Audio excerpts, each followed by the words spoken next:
Hey everybody, this is Jim at SB500chart.com. It's after the close on November 5th, 2012, and we're going to take a look at the chart, the S&P, using some time-honored techniques to try to understand these modern markets. Before we do that, just need to remind you that the website and the video are for educational purposes only.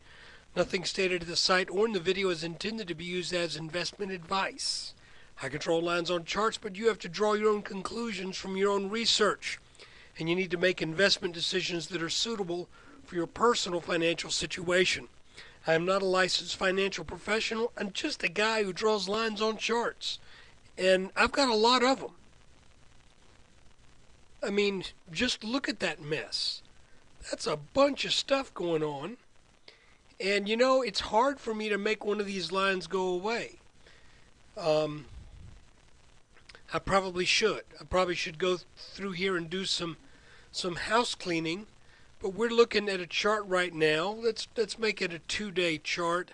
So we go all the way back to this market bottom back here in March of 2009. And you can see kind of what appears to be an overall wedge shape. So, you know, that could be due largely to the fact that this was a panic bottom back here, and it really was steep, a huge sell-off in just a matter of a few weeks that really made that a deep, deep hole that started this this positive bull run off of that low. I'll remind you that way back in July of 2009, I made the call that the S&P would reach 1340 to 1350 just based upon this 7 or 8 month long pattern back here. But anyway, I'm just showing you this is the big picture. Okay? I think this red line right here is important. This is drawn over that 3/9/2009 low as well as the October 3rd low of 2011. You know, I think that could be something that we need to keep an eye on should we encounter some weakness that starts to take us down to test some levels in the low 1300s. Let's take a look now at a 30-minute chart. And this shows us our little triple top kind of ish pattern here. And those of you who watched the weekly review will know that I have moved this bottom line back because the move to the 1430s followed by that swift sell-off makes this move look like a pullback. And since that pullback has now come back down to these levels where we were in the low 1400s, to my eye, that just makes more sense. I'm not saying that's absolutely right. I'm just saying to my eye right now, that makes more sense. So what are we looking at? Well, you know, again, we are looking at, in very simple terms, a triple top pattern right here that may be part of a larger pattern that may be a head and shoulders reversal, a head and shoulders top. If that is the case, we are just now in the process of forming that right shoulder. But I need to remind you, until we form that right shoulder and then take out that line that's in the low 1400s, call it 1406. Until that happens, this is not a head and shoulders top. It is a head and shoulders top wannabe. It's a head and shoulders top maybe. It's a head and shoulders top candidate. So until we get more confirmation of this pattern, I don't think, I think it's good to keep this penciled in. One thing I will show you is that we've had all kinds of rising trend lines. As you can see, going all the way back to June, we have drawn all type and manner of rising trend lines, all of which now have clearly broken.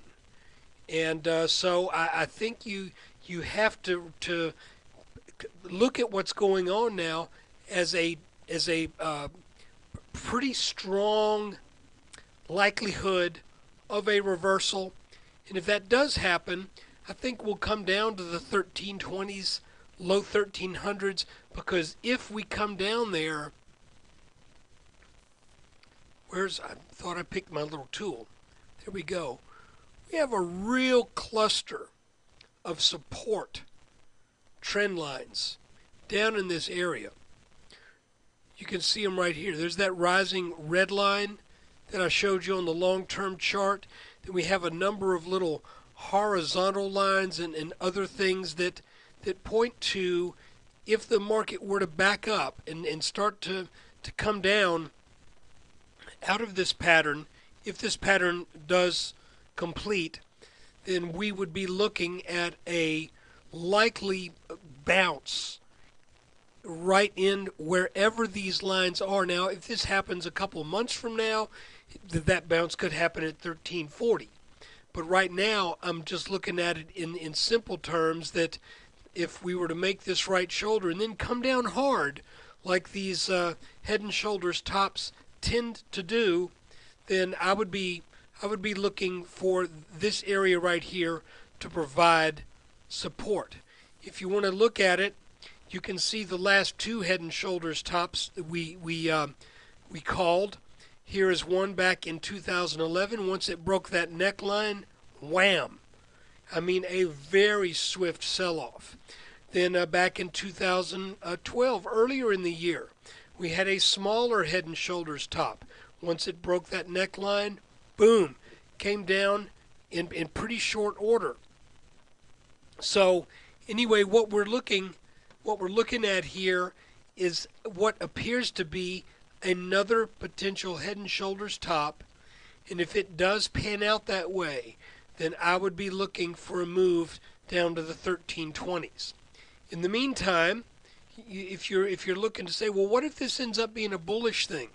Well, you know, I'm having a hard time seeing this as bullish. But if you want to know, then since we have had two attempts to get over this roughly 1434 area, both of which failed, I would say if the market can power up over 1435 on conviction, then let's say 1440, then a move up to 1460, 1465 wouldn't be out of the question. But I'm not thinking that's going to happen. It just doesn't look that way to me. So guys, that I think is about all we can really do for right now. We'll show you that on a 10-minute chart, this little head and shoulders right here did play out, met its minimum. We look like we started to move up today out of this day, well, actually that downtrend really started here. So it was about a one-day long downtrend from the 1433, 1434 down to about 1409. And let's see if this ends up being a legitimate bounce on this line, where we've been bouncing all along throughout the 23rd, 24th, 25th, 26th, and on Halloween.